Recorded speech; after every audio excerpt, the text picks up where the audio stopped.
back live on Twitch. I took a bit of a break, but now I'm able to restart the podcast right here on Twitch, and you will see the replay on the In the Hot Seat podcast official YouTube channel. And for this week's episode, I'm back for not only for Impact Wrestling for Sacrifice, but for most likely on Monday for AEW Revolution. So I got two for you for this week, and then after a while, I'll be back for the NWA Crockett Cup. So a lot going on this month. So I will be getting ready to go record for Audacity. And yes, welcome to another episode of the In the Hot Seat podcast. Like I just mentioned, I'm back live on Twitch as well. And for this week for Impact Wrestling for Sacrifice, which was last night, getting ready for Impact Wrestling Rebellion, one of the bigger shows of the year.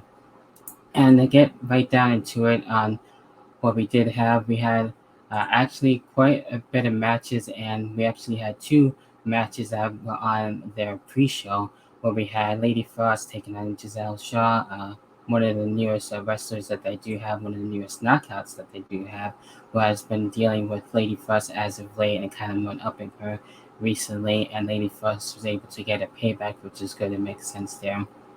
So I'm sure this feud will be able to continue, and seeing being able to see Giselle Shaw for the first time. Pretty impressed, so I'm curious to see where things are going to be going and what else she's going to be doing. Then we had a tag team match where we had Lex Ron and Millie Mack take on Anna No More on this one.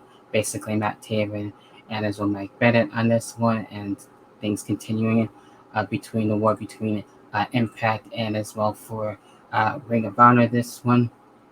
And also, as a side note, too, might I add, most recently, trying to figure out what happened with Ring of Honor. Of course, they were able to take a break, and most recently, they were able to be up for sale. And we have a new owner on that in Tony Khan. So, a lot has been able to happen as of late. So, that's been really cool. It's going to be in good hands. So I can't wait to see what Tony Khan is going to be doing for Ring of Honor. But in terms of this match and everything, where we had Rich Swann and Willie Mack actually move on and get the win from Team No More with Matt Taven and Mike Bennett, which I've been liking as a team lately. And I'm sure there'll probably be a big payoff too at Rebellion. They'll probably do like a big tag team match. I'm sure of that. Um, Depending on who else is going to be in it and how things will transpire at Rebellion, I can see that in my honest opinion when it comes to that.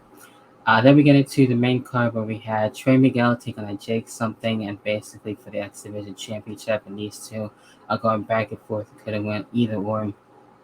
Jake Something able to do a lot here and be able to try his best to get the X Division title for basically the first time.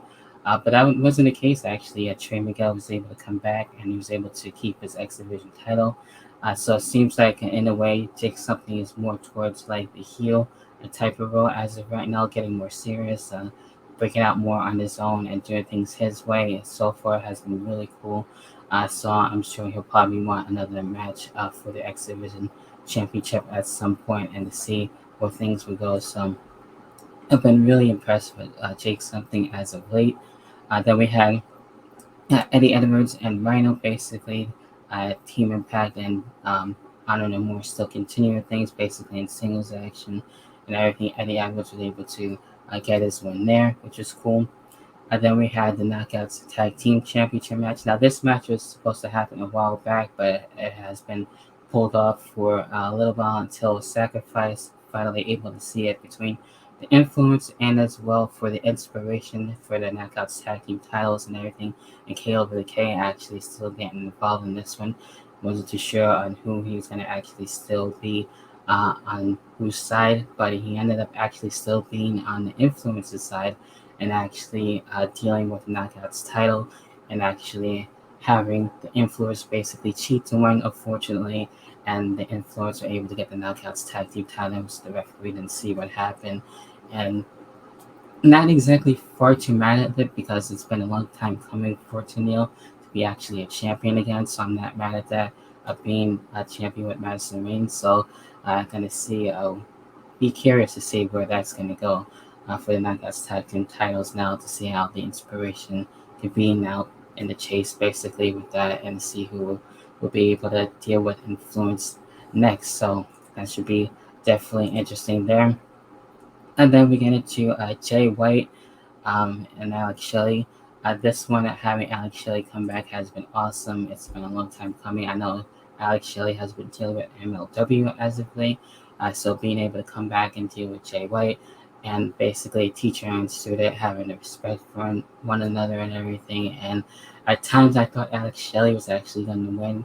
It seemed that way, but Jay White actually came back and was able to take out Alex Shelley, so he's been able to be definitely one of my favorites lately. One of the newest signings as of a while back and everything, and now dealing with AEW too at the same time. So he's been able to make some moves, which is really cool, and I'm curious to see where things going to be going with him. So I'm definitely so far a fan of Jay White and looking forward to see what else is going to be happening next.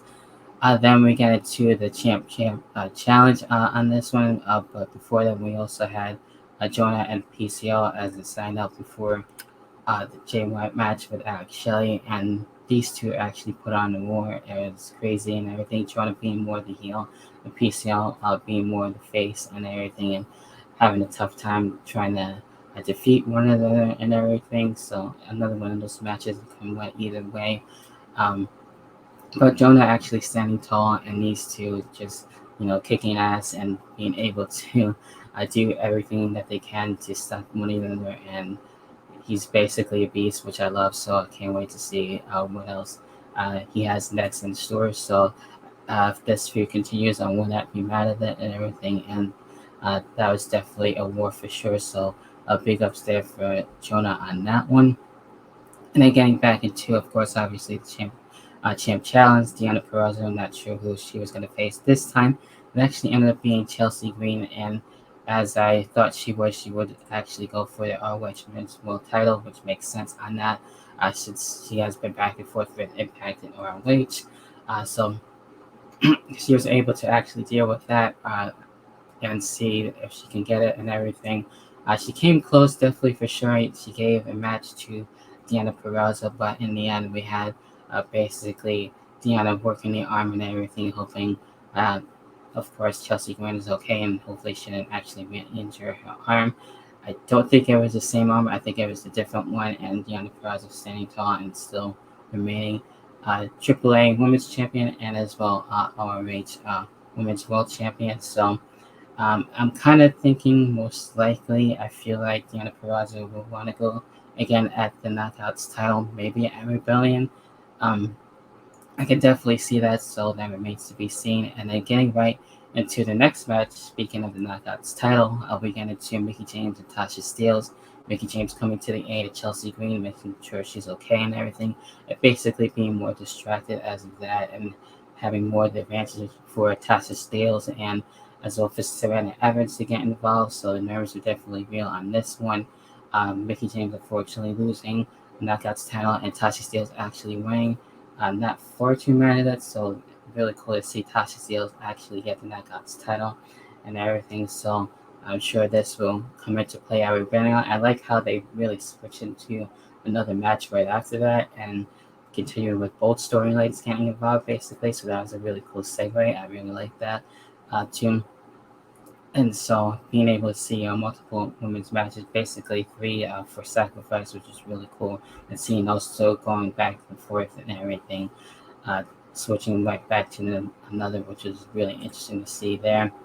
And then we get into the co-main event where we have the tag team titles on the line. Of course, the Good Brothers on this one, and of course, Violent by Design.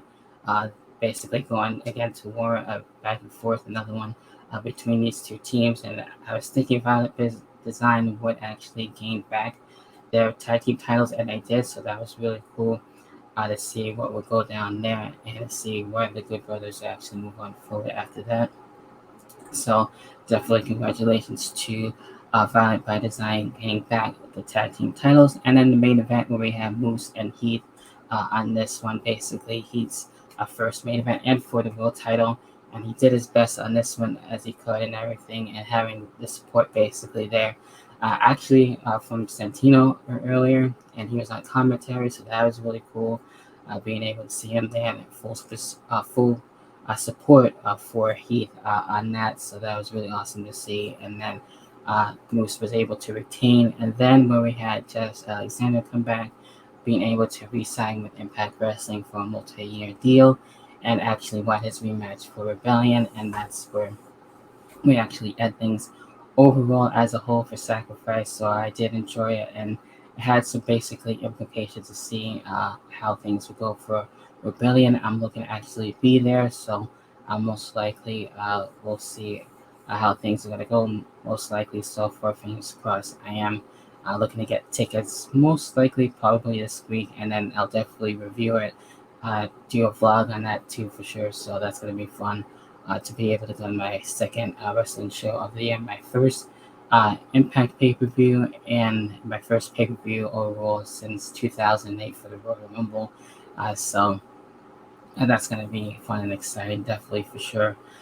So that's it for Sacrifice and for the In the Hot Seat podcast for this episode. Like I said, I will be back for AEW Revolution most likely on Monday. So doing things live on Twitch is definitely going to be happening more often. So definitely check out the Twitch channel, check out the YouTube channel, and as well the other social media for In the Hot Seat podcast. And I always appreciate your support as always. So until then, hopefully, you guys enjoy the rest of your Sunday.